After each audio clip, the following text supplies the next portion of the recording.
Salam, kita bertemu kembali dalam program Saksi, Salam dan Refleksi. Kiranya sukacita dan damai sejahtera Allah Bapa, Putra, Roh Kudus tercurah atas kita semua. Amin. Sahabat saksi yang dikasihi Tuhan, pada kesempatan yang berbahagia ini, mari kita kembali merenungkan bagian dari firman Tuhan yang saya ambil dari Injil Matius pasal 19 ayat 27 dan 28. Demikian ada tertulis. Lalu Petrus menjawab dan berkata kepada Yesus, "Kami ini telah meninggalkan segala sesuatu dan mengikut Engkau. Jadi apakah yang akan kami peroleh?" Kata Yesus kepada mereka, "Aku berkata kepadamu, sesungguhnya pada waktu penciptaan kembali, apabila Anak Manusia bersemayam di tahta kemuliaannya, yang mengikut Aku akan duduk juga di atas 12 tahta untuk menghakimi ke-12 suku Israel." Mari kita menyambut sabda Tuhan dengan hening sejenak dalam doa.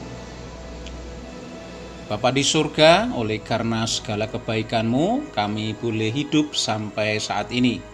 Kami siap menyongsong hari yang Tuhan beri. Kami hendak menggumulkan sabda-Mu, Roh Kudus terangi hati kami, untuk selalu menerima berkat yang selalu baru, dan mencerahkan hati kami. Dalam nama Tuhan Yesus, inilah doa kami. Amin. Melalui nats ini saya menetapkan tema, yaitu upahmu besar di surga.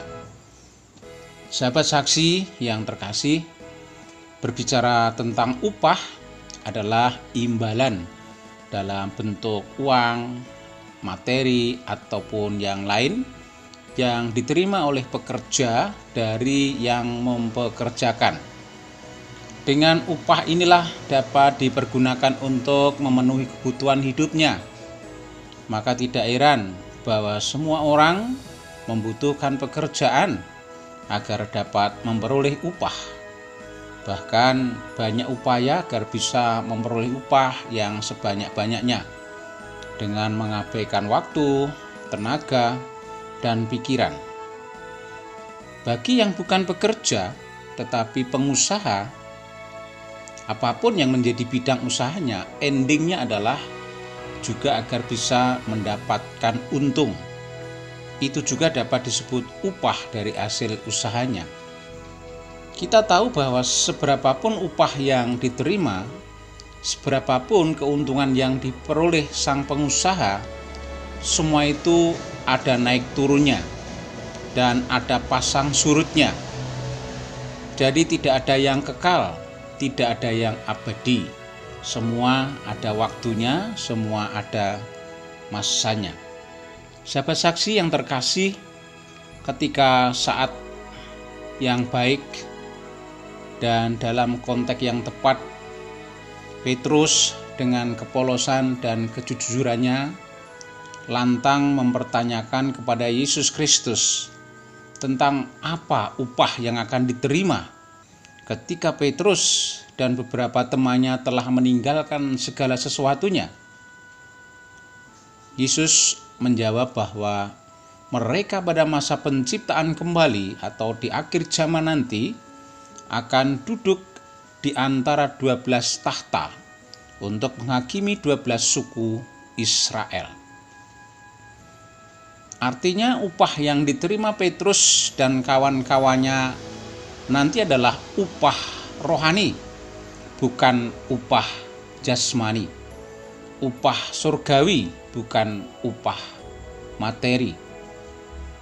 Ketika kita menerima panggilan pelayanan dari Tuhan, janganlah sekali-kali berhitung dan berharap seberapa besar upah yang kuterima setelah aku melayani.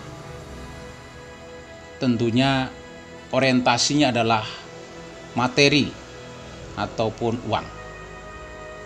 Di ladang Tuhan hendaklah memiliki motivasi sebagai ucapan syukur, dan kesempatan berharga sebagai teman sekerja Allah untuk ambil bagian mengerjakan proyek dan visi Allah.